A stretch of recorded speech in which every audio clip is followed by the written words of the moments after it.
જે પહેલાં હું ડીએપી વાપરતો ત્યારે આવા પીળાશ ને એવું થતું, પણ વણ આ ઘઉંમાં પીળાશ ને એવું નથી થયું.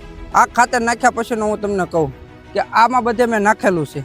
અને આ પહેલાં હું ડીએપી ને 12-32 ને એવું વાવતો, એ ખાતર મેં બંધ કરીને પછી આ વણે નવું ટ્રાય માર્યું, એમાં મને સારું સક્સેસ મળ્યું. મારું નામ અપ્પુભાઈ વાલજીભાઈ વજાપરા, ગામ નાગદનીબા, તાલુકો જિલ્લો ભાવનગર. 3 વીઘાનું શેણાનું વાવેતર છે. એક જ બિયારણ એક જ દિવસે વાવેલા. મારા શેઠ ગયા હતા ભારત એગ્રોમાં શેણાનું બિયારણ લેવા. શિયાળાનું બિયારણ લેવા ગયા ત્યાંથી મને ફોન આવ્યો, મને કે 4 થેલી ડીએપી મોકલ્યું છે અને 1 થેલીમાં આ આવડું પતાકડું છે એ ખાતર મોકલ્યું છે ટ્રાય માટે. એનું ટ્રાય અમે મારી શેણામાં, અહીંથી શેણા મેં વાવવાનું ચાલુ કર્યું. અને આ બધામાં ખાતર વાવતા હોય આથી મેં એ ખાતર બંધ કરી દીધું વાવણીયામાં. પછી પાછું મેં ઓલાપણેથી ચાલુ કર્યું. એનું તફાવત જોવો.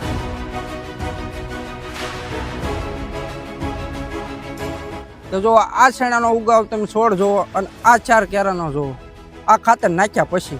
મારું નામ મુકેશભાઈ, ગામ મામસા, તાલુકો ઘોઘા, જિલ્લો ભાવનગર. આ ખાતર મેં પહેલી વાર વણ વાવ્યું છે ઘઉંમાં, પણ મને આમાં રિઝલ્ટ સારું દેખાય છે.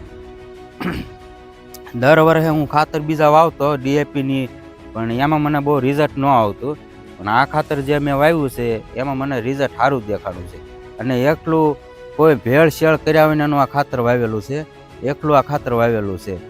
અને દર વર્ષ પહેલાં મને આ ઘઉંમાં છે ને મને આમ વણ ઉતારો વધારે દેખાશે. દર વર્ષ પહેલાં ઘઉં વણ ઉપડ્યા સારા.